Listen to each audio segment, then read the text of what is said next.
Dirisha dogo. Wameongeza watu sio pointi ya sawa mtu anavaa nini? Usitake mambo mtu anavaa nini hapa? Unajua ile nini? Power bank. Inavaa shanga. Kama bahati tungeshinda. Ikuku wanatuma ilikuwa inatoka hiyo. Ilikuwa inauzia hadi shanga. Tungeshinda. Ilikuwa mshahidi unatoka kidogo hivyo. Imeshapotea imeyuka baada ya ile goli kufungwa. Freestyle kidogo unachokumbuka chochote. Nikasemaje ile? Nikasema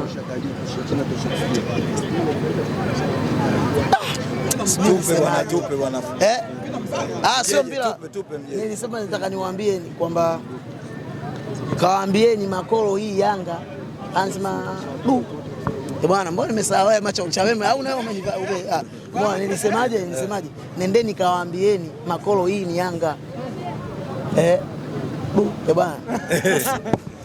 Bibi atoki atoki, lakini ingekubali ingebahatika ile ndi alikuwa anakufa mapema. Ashukuru Mungu leo kasalimika. Safari ya kurudi ngumu. Sio ngumu. Wewe una pointi moja, boti unavuka kabisa na pointi moja. Yaani mguu mmoja unapandia kabisa pointi. Kuna mtu ana sifuri Sheikh, unalijua hiyo? Au upo tu ndugu yangu. Usifanye hivyo bwana. Washakuwa sugu haiwaumi tena. Kumbe mwenyewe unajua kama ni sugu. Sasa kama haiwaumi mbona wanavalia midude hapa ili wascore? Wanavaa nini huko? Zinaitwa nini mimi siwezi. Nini? Shanga. Wewe unalijua mpira shanga? Kesho hapo uwanjani kesho. Wakina nani? Makolo? Wanaruka bwana, hamna anachocheza bwana. Mungu akiwakuandikia sifuri amekuandikia. Na mpeo hapo kwenye kinipokonye pointi 5. Sifuri unaweza kuipokonya? Maana yake hamna kitu.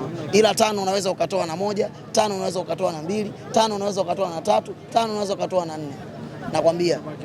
Nakwambia Farabat mpeni taarifa. Akicheza mechi yake leo, ashinde, asishinde na mfuata huko. Atajua mwenyewe, lakini mimi lazima niondoke na alama. Na ukishaona naondoka na alama jijini Moroko kwa Farabat, waposti kabisa Yanga kafuzu kwa sababu JS Kabili hawezi kutoka hapo. Yaani umeona Ahli tulivyomchezea?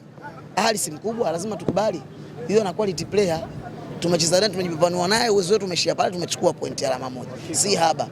Kwa hiyo sisi tumejitosheleza kwa nafasi yetu. Wanaokuja tupo nao sawa. Tunauana nao. Historia inaonyesha kwamba nyinyi hamjai kumwalama.